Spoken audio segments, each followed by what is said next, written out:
We are fully into con crunching. I need to have this wig finished in 3 days. I feel insane. Let's style a Rumi wig.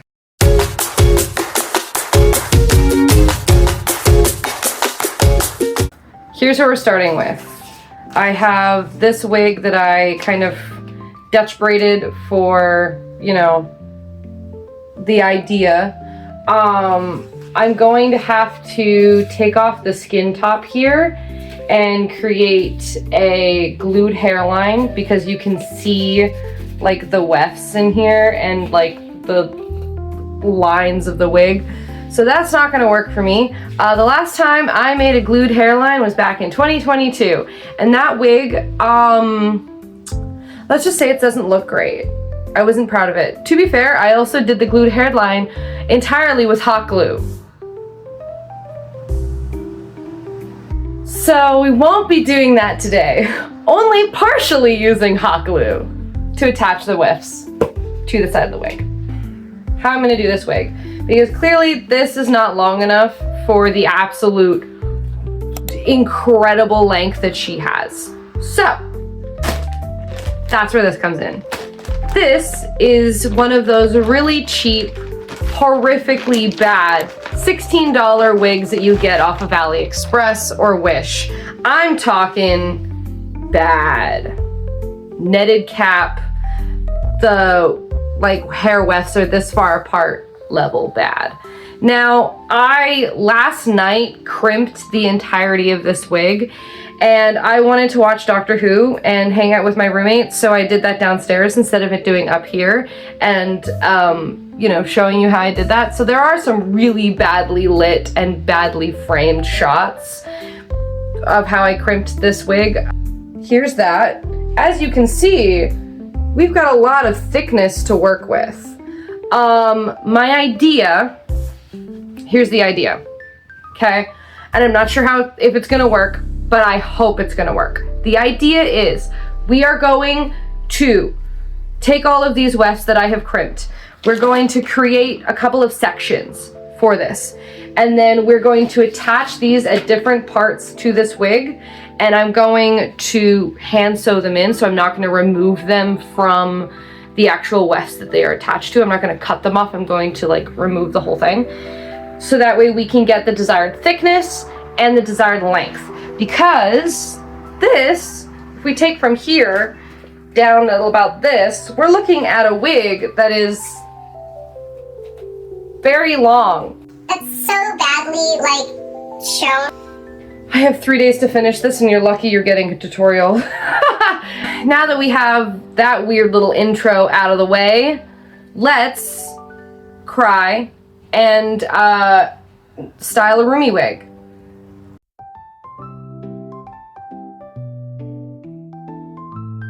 All right, let's do this. So I first start off by sectioning off the skin top of the wig that I intend to use as the base wig, which I end up regret doing, but it is what it is. I removed it using a scalper cutter raisin? No. Oh God, I don't remember what it's called. Anyways, I used this thing, it's sharp because a pair of scissors just didn't quite do it the same way and I was kind of cutting into the lace, and this is the easiest way to get really into the individual fibers. I did put that aside and saved it for later. Now we're taking that wig off the head and we are going to go to our junk wig that we are going to harvest all of the wefts from.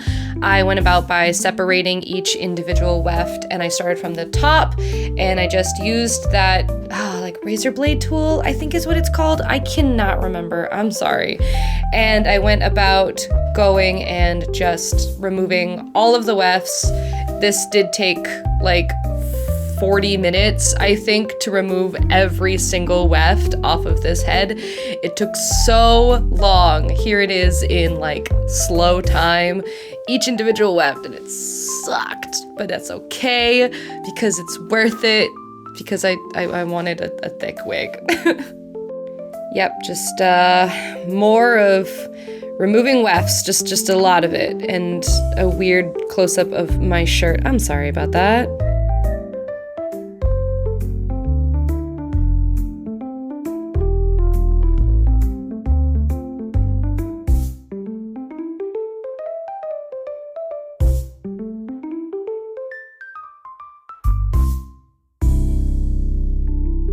Now you might think that this is a little crazy, but I'm going to cover my wig head in cellophane or plastic wrap, whatever you call it, and that's so that way the hot glue doesn't stick to my wig head.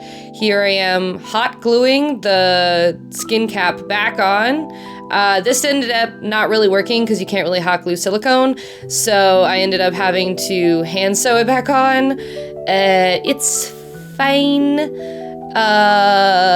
It'd be like that sometimes. It truly do, in fact, be like that sometimes. Sometimes you do things and you end up regretting it. But yeah, see, here I am sewing it back on because the hot glue just doesn't, it doesn't work. So yeah, do as I say, not as I do. I'm showing you the mess ups so that way you don't feel so bad when you make mistakes. I then started hot gluing on wefts to hide the empty space in the front as well as on the side. I was going to do an entire glued hairline, but I did not buy the right glue for it, and so I didn't end up doing that. And I just ended up doing a different kind of hairline that I will show you later, but for the time being, I kind of just buffed out the front of the hairline because I needed more hair there, and then also just took smaller wefts and glued them into the empty spaces there, which... Day 2. I have had a tremendous migraine all day. I have chronic migraines. I have a hole in my spine.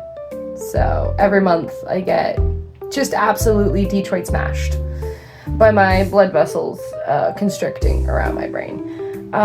It's so fun. I have taken T3s. No.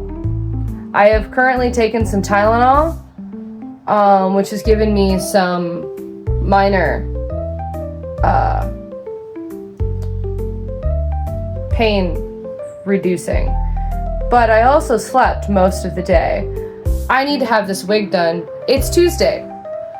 Con is on Friday. However, I work, you know? I have like a full-time job, which I called in sick today and I spent in bed.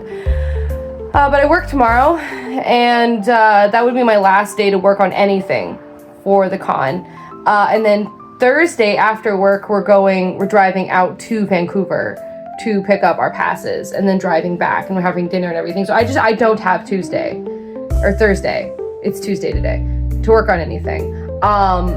So I literally have today and tomorrow night. This is the state of the glued hairline. As you can see, I am not great at it. So I have this. My goal, what I'm gonna do is, you know how you have those like wigs that have like the rolled hair that goes over, but usually it ends up looking really badly because they kind of do it too thickly. So my idea, okay, so like that's the idea, right? I'm gonna glue this here, and then when I pull it back, there's gonna be like a little bit here, but also I'm really pale, so I'm hoping that it'll just be fine. And then, yeah. See, that's not too bad. I might double layer it with like something else, because I also have this. So I think that's what we're gonna do. I did buy a lace front for this, and I honestly suggest just getting a lace front. So like there is actually gonna be another video coming out a couple months from now where I completely restyle this wig with the lace front that I brought. So I tried first using hot glue to hot glue this on, which usually would work, it would be fine, but it like super didn't work. I think it wasn't great. So then I decided to just hand sew it on. I used a thread that was the same color as the wig, or as close as I could get it, and you do a little whip stitch to sew that onto the wig. To add more volume to the top of the wig, I went ahead and crimped all of that top hair, so that way I could make that like front part of the wig because her braid is very thick right at the front, and I needed extra volume for that. And here is how you crimp hair. You take a small section of the hair, you start at the base of the hair. You don't want it too thick, like too much hair. If you want it really textured, I kind of wanted like a softer texture. And then you press at each interval of the length or the width of your crimper, and you just go all the way through the hair. Too bad my hand is in the way. I am so good at this whole YouTube thing. Look at me go. Oh my God. Anyways, you get the point. And if you want to soften the texture, you can run the crimp back over it to kind of soften that, or you can also comb through it, but I wanted a more harsher texture. So I did not go ahead and do that, but I did do that for some of the other parts of the wig. But I did want like a lot of thickness, so the more intensely that you crimp your wig, the thicker it'll be, but you will get that texture. I don't own anything other than this heat gun, so I heat styled the front of the hair back with a heat gun on a low setting. I know, it's a crime actually. It's fine. Now comes the difficult part of this styling. I think everything up until this point has been pretty easy, but if you do not know how to braid, I don't know why you're doing this wig, but what her style is a Dutch braid, where the thickness of that braid is on the outside of the hair instead of a French braid where it's on the inside of the hair. And so you take a section of the hair from the front, and then you section that section off into 3 different sections. And then you slowly incorporate hair from the sides of the wig into those sections, and then you pull it under instead of over when you're braiding, so that way the braid stays on the outside instead of staying on the inside. And I would definitely suggest that you practice this. If you have never done a French braid before or never done a Dutch braid before, now is your time to turn back and go practice on your hair. This is not like an easy braid to do. Like, it's an easy braid to do because I've been doing it on my own head since I was like 13. So I have like, almost 17 years of doing this on my own head, so this is pretty easy. And I still had a bit of a difficult time because braiding on hair versus braiding on wig hair is a different beast entirely. And so, yeah, definitely take your time with this step. Do not try to rush through this step. And if you need a friend to hold one of the strands, involve a friend.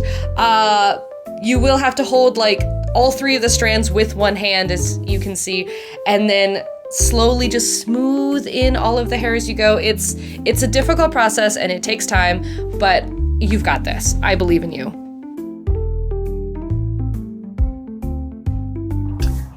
I've made several sections of these that will inevitably be weaved into the braid to lengthen it, but I need to figure out how to do that. So once I figure out how to do that, we'll come back. For right now, I need to re-braid this. However, this looks pretty good and will suffice for my needs instead of doing a glued hairline. A glued hairline would look better if I knew how to do them better, but this doesn't look too bad. So, yeah. Okay, so how I figured out how to do this was I sectioned off a section of one of the 3 strands of hair, and then I braided what was remainder, and then I tied that off, and then I wrapped the extra weft around that braid, up the braid, so that way it wouldn't be like too thick in any one area, sorry. And then I hand sewed that weft onto that braid. And you can kind of see me doing that here. And then after I hand sewed on that braid, I took down the other hair that was left from that strand, and I put it over top of that hair. I also ran out of footage, so I am just reusing this footage again. I then did that to every single other section of the braid, and I did it, I added about 3 different sections down the length of it, so that way I would have a very long, thick braid. I also braided the entire wig after that. Sorry, I don't have footage of that either, but now for the reveal.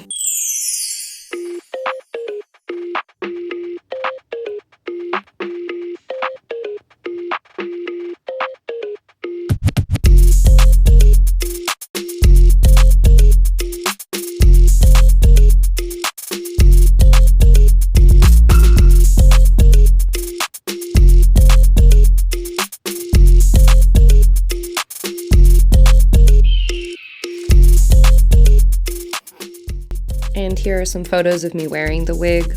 My final thoughts about the wig overall is that I didn't hate it, but it's so incredibly heavy that it just wants to fall off of the back of my head all the time. And so I had to readjust it like 3 times at con, or it was just gonna fall off. This is definitely not a wig for the faint of heart. And I applaud anyone who's going to attempt this wig. Good luck, honestly, and Godspeed. And if you ended up learning anything, or if this helped you at all with your Rumi Wig endeavors, please let me know. I love hearing from you guys, and thank you so much for watching. Don't forget to give this video like a thumbs up or a like or whatever, or maybe like, I don't know, give me a sexy little subscribe. Anyways, thank you so much again, and I will see you in the next video.